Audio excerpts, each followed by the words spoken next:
On Labor Day, it's an opportunity to reflect on the achievements of workers and the importance of labor rights.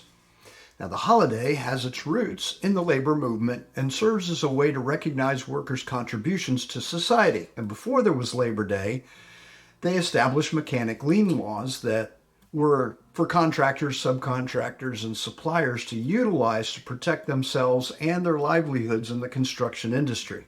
And both Labor Day and the mechanics lien laws aim to uphold the value of labor and to ensure workers get fair compensation for their contributions. But many of us in AIBD are not eligible to file a lien when we don't get paid. And in that sense, Labor Day can be bittersweet for a residential building designer. Now, your days as a home designer are often filled with creativity, innovation, and the satisfaction of seeing a vision come to life. However, it can also be riddled with challenges, and one of the most frustrating being not getting paid by the client. Now, not getting paid for your work as a home designer isn't just an inconvenience, it's a serious blow to your cash flow and your business operations. It's disheartening to pour your time and energy and talent into a project only to have the client refuse or delay payment. This law protects professionals like contractors, subcontractors, and suppliers who contribute to improving a property. And if the client refuses to pay, the professional can file a mechanics lien, which can put a hold on the sale or refinancing of the property until the debt is paid. But can an unlicensed design professional legally and successfully file a lien? Well, the answer to this question largely depends on the jurisdiction where the work is being performed, who you're working for, and whether or not you've filed the required paperwork properly and timely. The waters are really muddy when it comes to those who are designing houses without a license. In some states, the law addresses professional services specifically.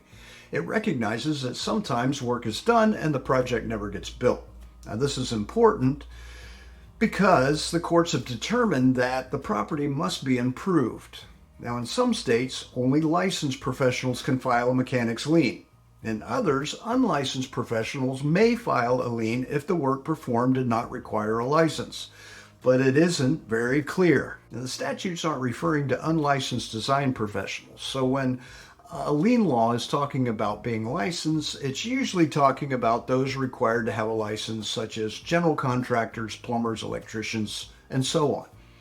Now, if you work directly with a property owner as a laborer, let's say, you usually do not have to file any notices to qualify to lien the property, but sometimes there's deadlines and they must be met or the lien rights go away. So let's say it's 90 days is the deadline and you file your lien on day 89.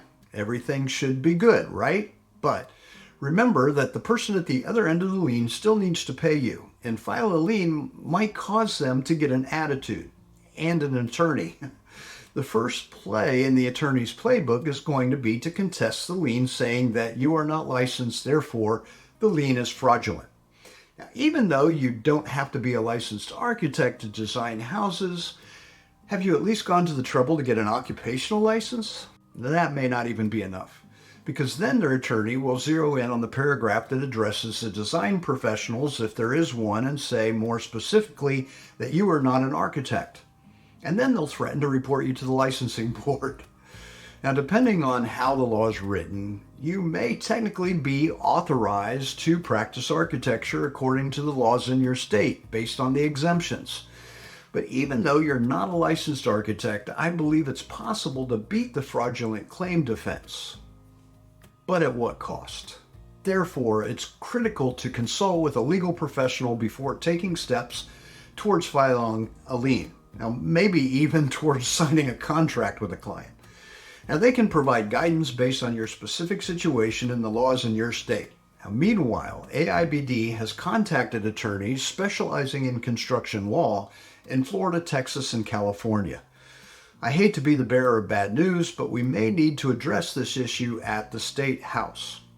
Now, that would be a big undertaking because it would require the same effort in all 50 states. Keep watching the Monday Minute for more information, updates, and hopefully soon a webinar invitation on this topic.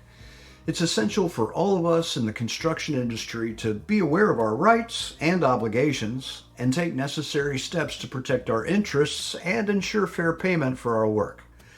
And I know it stinks to find out that everyone else on the project may have rights that you don't have.